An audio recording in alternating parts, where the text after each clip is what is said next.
सरदार साहब, यही नुक्ता मैं आपके सामने रखता हूं कि सियासत में कोई ठहराव आता, तसादुम खत्म होता, लेकिन अब नया आ गया कि मरियम नवाज शरीफ के हवाले से जो कोई थ्रेट की बात मियां नवाज शरीफ ने अपने उस वीडियो बयान में की, और उसके बाद फिर जवाबी बयानात का एक तूफान आया हुआ है।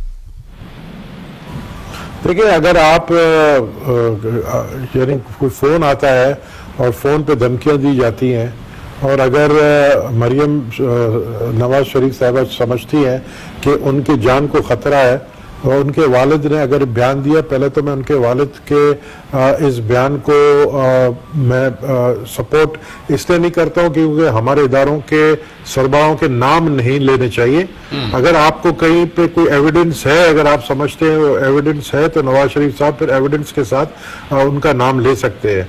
लेकिन मैं समझता हूं कि जैसे कल के इलेक्शन में मैंने पहले ही आपको कहा कि तासुर ये दिया गया था कि खलाई मखलूक जो है, या एस्टेब्लिशमेंट में साफ तौर पे कहूंगा कि वो जो है संजनानी को सपोर्ट कर रही है और वो उनका कैंडिडेट है, लेकिन कल पता चला वो उनका कोई रोल नहीं था, मेरी नजर में कोई रोल नहीं था। और मैंने यही कहा कि ये जो 7 वोट जाया हुए हैं हमारी अपनी गलतियों से हुए हैं, और ये प्रिजाइडिंग ऑफिसर का बायस्ड होने की वजह से हुए हैं। लेकिन तो आज जो पिटीशन आ गई सरदार साहब मरियम नवाज शरीफ साहिबा की जमानत की मनसूखी के हवाले से, और उसमें ये बात लिखी हुई है जो शाहिद खाकान अब्बासी साहब ने बताई, कोई रेलेवेंस है, कोई इनमें मैं इस पे आ रहा हूं फराजा साहब, मैं इसी पे आ रहा हूं। देखिए, बात यह है कि अगर इसी तरह आप एक पार्टी की लीडरशिप को डराकर, धमकाकर और उनको फिर ये मना करें कि आप इस तरह के बयानात ना दें, या आप रैलीज ना निकालें, या आप उनको ब्लैकमेल करें, तो मैं समझता हूं ये नाइंसाफी है।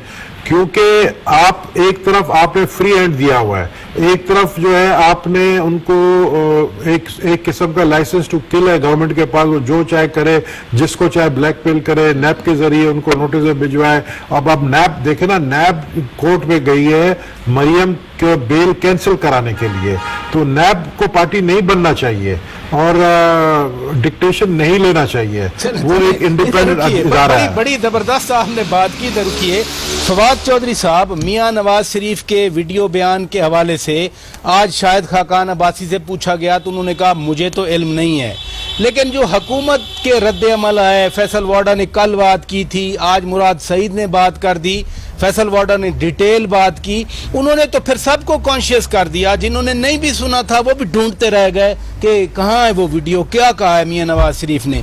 ये नादान दोस्ती नहीं है ये? पहले तो खैर ये आपकी गलतफहमी है कि फैसल वाडा से पहले किसी को पता नहीं था, या सोशल मीडिया के ऊपर वो तो PMLN ने खुद ट्वीट किया हुआ था, और PMLN को बहुत लोग जो हैं जो उनकी पॉलिटिक्स को फॉलो करते हैं, और उसके बाद फिर आप देखिए कि जो जावेद लतीफ ने जो बातें की वो भी उस बातें हुई।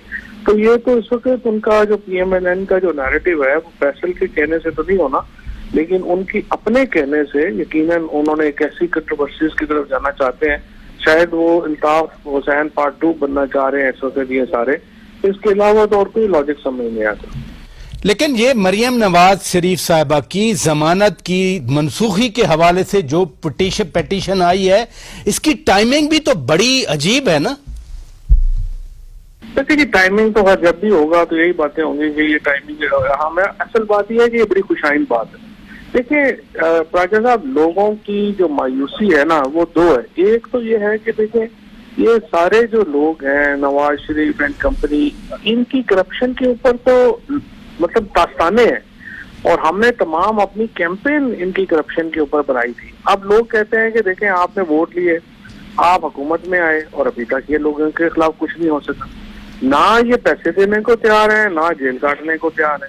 और जिस तरह प्राइम मिनिस्टर साहब ने उस तकरीर में कहा कि मुसीबत यह है कि जुडिशरी या नैब हमारे मातहत अदारे नहीं है, सो हम उन्हें एक डायरेक्शन की तरफ रिक्वेस्ट कर सकते हैं, और वो डायरेक्शन की रिक्वेस्ट ये थी कि आप बड़े केसेस को पकड़े। हर केस में ना आपके पास इतने वसाइल हैं, ना आपके पास ह्यूमन रिसोर्स इतना है, आप हर केस को नहीं कर सकते, बड़े केसेस को ले। और हम दोबारा ये भी मैं आपको बताऊं कि हम जेल भेजने में तो इंटरेस्टेड नहीं, ना मरियम बीबी को, ना नवाज शरीफ को, ना शहबाज शरीफ को। हम चाहते हैं वो हमारे पाकिस्तान के जो पैसे हैं वो वापस करें, ये कोई जाती पैसे तो है नहीं। चले इधर रुकिएगा तारड़ साहब, ये मियां जावेद लतीफ साहब का बयान आया, बड़ा तूफान आया हुआ है। आखिर किससे खतरा है मरियम नवाज शरीफ साहिबा को, जिसकी तरफ जावेद लतीफ भी कह रहे हैं? प्राचा साहब, अब तो कोई बातें ढकी छुपी नहीं है, और मेरे ख्याल में जो इस वक्त अब जिस स्टेट ऑफ अफेयर्स से गुजर रहे हैं, द मोस्ट अनफॉर्चुनेट फेज मैं उसे कहूंगा, कोई बात ढकी छुपी रही नहीं है। आपने 2 दिन पहले एक बयान निकला, वो स्मैश कर देंगे, हो गया। अब नैब को इतनी परेशानी आई, आप प्लीज अगर कभी फुर्सत मिले तो वो पिटीशन वर्ड टू वर्ड पढ़िएगा। चौधरी फवाद साहब खुद बड़े पाए के वकील हैं, और मेरी तो ख्वाहिश थी कि ये अपने लीगल प्रोफेशन की टॉप तक जाते, उनके नसीबों में सियासत की इंतहाएं को छूना था। ये खुद फौजदारी कानून को समझते हैं। ये पहली मनसूखी जमानत है जो मैंने अपने कैरियर में देखी है जिसमें जिस मुकदमे में उन्हें जमानत दी गई उसका कोई जिक्र नहीं है।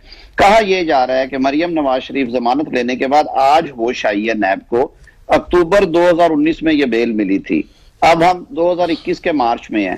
आज होश आई कि मरियम नवाज शरीफ जो है वो कौमी अदारों के खिलाफ गुफ्तगू करती हैं या उनके बारे में गैर मुनासिब रिमार्क्स देती हैं, इसलिए उनकी जमानत खारिज कर दी जाए।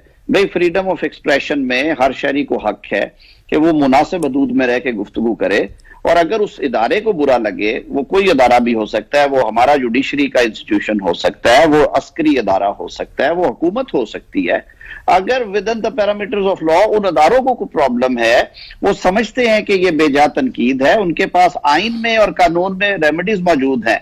नैब तो ये ख्वाह किसी की बारात में नाचने वाली बात है। मेरे लिए तो बतौर वकील ये बड़ी तकलीफ दे पिटीशन है। जिस केस में उनको जमानत मिली, जिस केस में जमानत मिली, वो केस तो नैब ही का था ना, तो नैब ही जाएगी जमानत मनसूख करने के लिए। नहीं, लेकिन प्राचा साहब, कॉमन सेंस की बात है। जमानत मनसूखी की 3-4 ग्राउंड्स हैं। ग्राउंड नंबर 1 ये है कि आप अगर अदालत में पेश नहीं होते, वहां पे तलब होने के बावजूद शहादतें आ रही हैं, आप नहीं जा रहे। ये वो अनोखा केस है जिसमें 2.5 साल गुजर गए, अभी तक रेफरेंस फाइल नहीं किया गया।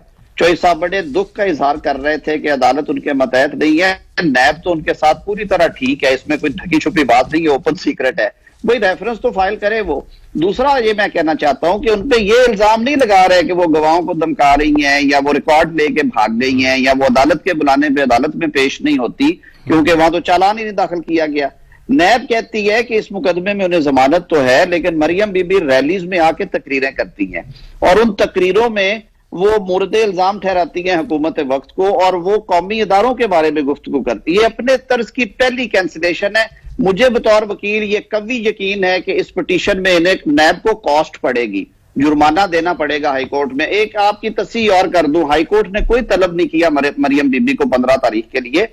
15 तारीख के लिए नैब का केस सरसरी समात के लिए फिक्स किया गया है, और जितना थोड़ा बहुत इल्म मुझे फौजदारी वकालत का, मेरा नहीं ख्याल इसमें नोटिस भी जारी हो।